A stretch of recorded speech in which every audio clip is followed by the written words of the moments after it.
ඉතින් යාළුවනේ ඔයාලට කොහමද? මම අද ඔයාලට ගෙනාවා ඔයාලගේ ෆෝන් එකේ සිග්නල් ගැටලු වෙනකොට ඒ සිග්නල් ගැටලුව කොහොමද හදාගන්නේ කියලා. ඉතින් ගොඩක් දෙනෙකුට සිග්නල් ගැටලු වෙනවා ඇති. කෝල් එකක් ගන්නකොට කනෙක්ටිං කියලා වැටෙනවා නමුත් රෙගින් කියලා පෙන්වන්නේ නැහැ කෝල් එකේ. ඉතින් ඒ වගේ ගැටලු ඒකට වීඩියෝ එකක් බලද්දි හිර වෙවි බලනවා ඇති. ඉතින් මේ මං කියා දෙන දේ ඔයා කරගත්තොත් ඔයාගේ සිග්නල් ගැටලුවට යම් සාක්තුරට හරියන්න පුළුවන්. ඉතින් ඒක කරන්නේ කොහොමද කියලා මේ වීඩියෝ එකේ මම කියා දෙනවා. එහෙනම් මගේ වීඩියෝ එක ෂෙයා කරලා ලයික් එකක් දාලා නැත්නම් ලයික් එකක් දාගෙන සේව් කරලා තියාගන්න. ඉතින් එහෙනම් අපි ඉක්මනටම වීඩියෝ එකට යමු.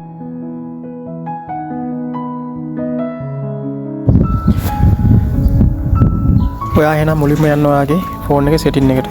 ෆෝන් එකේ සෙටින් එකට ගිහින් ඔයාගේ ෆෝන් එකේ සෙටින් වල තියෙනවා ජෙනරල් මැනේජ්මන්ට් කියලා. එන්නේ ජෙනරල් මැනේජ්මන්ට් කියන එක හොයාගන්න. ජෙනරල් මැනේජ්මන්ට් එකේ ගියපුවාම ඒකේ අපි නෙට්වර්ක් රීසෙට් කරන්න ඕනේ. රීසෙට් කරන්න අපි රීසෙට් කියන එක හොයාගන්න. රීසෙට් කියන එක ඔයාගේ සමහරට ෆෝන් එක අනුව වෙනස් වෙන්න පුළුවන්. මේ ෆෝන් එකට අනුව වෙනස් වෙන විදිහට හොයාගන්න. මගේ Samsung එකක් තියෙනවා. Samsung එකේ මේ විදිහට තමයි තියෙන රීසෙට් කියලා. ඉතින් රීසෙට් එකට යන්න. රීසෙට් එකට ගියපුවාම මේකේ තියෙනවා රීසෙට් all setting කියලා. Reset mobile and network setting, reset wifi and bluetooth setting, reset access setting. ඉතින් මේක අපි තෝරගන්න ඕනේ රීසෙට් mobile network. ඒ කියන්නේ ඔයාගේ ෆෝන් එකේ network එක යම්කිසි බාධාවක් ඇති වෙලා තියෙන හින්දා පොඩ්ඩක් අඩු වෙන්න පුළුවන්. ඒකට ඒක තමයි අපිට රීසෙට් කරගන්න තියෙන්නේ. ඉතින් ඒක ඔබල ඉවර වෙලා ඊට පස්සේ ඔයාගෙන් අහනවා මේකේ SIM එකේද දෙකේද ප්‍රශ්න තියෙන කියලා. ඉතින් අපි මගේ දැනට මම දාලා තියෙන SIM දෙක. ඉතින් ඒක රීසෙට් කරන්න ඕනේ. ඉතින් මෙතනින් ඔයාගේ මේ ෆෝන් එකේ ලොක් එකක් දාලා තියෙනවා, පැටර්න් එකක් දාලා තියෙනවා නම් ඒක අහනවා. ඒක අනිවාර්යෙන් දෙන්න. ඒක දුන්නාට පස්සේ සැටිනවා. ඊට පස්සේ රීසෙට් කරන්න. හරි.